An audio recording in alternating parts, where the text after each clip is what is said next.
I've been selling on Amazon 13 years now. Here are some of the biggest mistakes that I've made in the past with Amazon FBA, and hopefully you won't replicate them. Hey guys, it's Chris Turton here from E-Commerce Intelligence. We are one of the UK's largest Amazon agencies. We work with 65 different clients. Some of them are the largest brands in the country. Last year, we sold 1.4 million units, some 35 million pounds in revenue. A lot of that was Amazon FBA. So hopefully if you're new to FBA or you've been on FBA for a while, this will help you in terms of understanding some of the mistakes that we made and hopefully help save you a lot of money. Let's jump straight into it. So the number one mistake people make with Amazon FBA every time is understocking or overstocking. Get your figures right. We always say if you've got a brand new product on Amazon, put about 20 units in. It's an arbitrary number, but it means it's a small amount of number to me so that you can see how many are selling through. You've not overstocked, you've not put too many in, because remember, if you overstock on Amazon, they will charge you not just on the storage, but also on a new credit score system that they have where they will charge you based on the performance of your stock. Keep it small when you first start and analyze how the performance of that goes. Keep it to a single carton. From there, you can make better decisions in how you're going to stock. Make sure that you build a good stock planning model. Amazon uses a 90-day one. We work very closely with our clients to make sure that their stock figures are always good in terms of Amazon. And if you remember, if you run out of stock, it will massively damage your performance long term. It's not just a case. If you run out of stock for 2 weeks, it could damage your business for several months. So make sure that you keep a stock planning process in place. Don't overstock. Don't decide to send a full pallet into FBA with a new line unless you're already getting sales numbers that will give you about a 90-day stock window. That's the point number one. Point number two, let's remember that when you are advertising items on Amazon advertising, you are using it by SKU.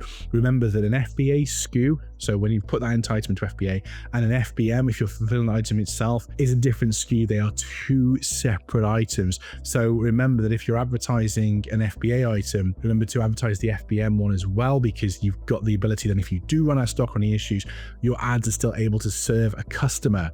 So remember that they're completely different. Don't just set them up on the basis of one FBM SKU and then forget about the FBA SKU. You've got to make sure both are being set up for the advertising on FBA and FBM. Another thing as well is, believe it or not, it is cheaper to sell on FBA than FBM. And people say, Chris, you're mad. There's no way that would happen because you've got FBA fees. You're absolutely correct. But the problem is when you are sending an item with FBM, you are sending a first-class item either through raw mail or through a courier, and you are effectively paying an entire postage cost to one customer. Ultimately, if you've got small items, smallish items, you might be able to send a full carton of products within the confines of what your courier allow. That could be 30 kilos of stock for the same courier cost. So therefore, meaning that £4.50, £5 per item to one customer, you might be able to send 20 to an FBA center for the same price. This offsets your FBA fees. It also saves on customer service. It also improves your conversion rates. So ultimately, FBA becomes cheaper than FBM when you start to move it in volume. Of course, that takes a bit of time to be able to make sure you get those sales, but crucially important. Remember that you can do direct fulfillment from your factories if you're out of the UK. You can send FBA stocks directly to an FBA center from your manufacturing point. However, remember this might be quite pricey and you don't want to lose stock through having that issue where you've got your entire stock reliant in an FBA center. So just be wary that that will cost you a fortune, and actually FBA storage long term is probably more expensive than using a fulfillment option in the UK or a 3PL. So make sure you're comparing those costs before you build your FBA business.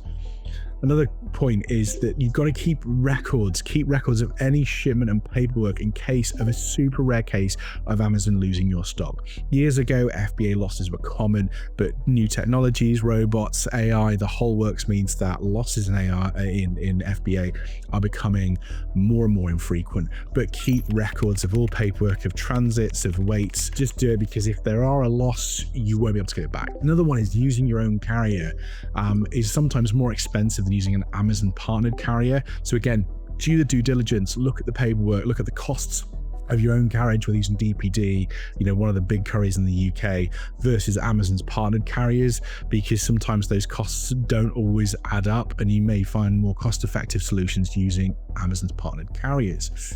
Some customers don't realize, and we did this as well in terms of the early days when we first started FBA in the very early days of FBA years and years ago, that you have to pay for unfulfillable stock to be returned or destroyed. You've got to keep these costs in consideration. So again, this is all about balancing your stock supply, making sure you're not sending in too much or too little into those FBA centers. Another thing is people expect that when they send an FBA shipment in, and we've done the same thing as well, but when you've sent an FBA shipment in and it's been scanned in, that's it, it's ready to sell. That it can't be more further from the truth. Amazon's fulfillment scanning in centers are very, very busy. They prioritize products usually by bestsellers. So it might be that once that item has actually reached an FBA center, it may be a few days or even a few weeks before those products are available to be sold. They still may be being transferred to other fulfillment centers. So make sure that you apply your stock movements within good time. Don't just have them ready and say, great, these top products will be in by Friday.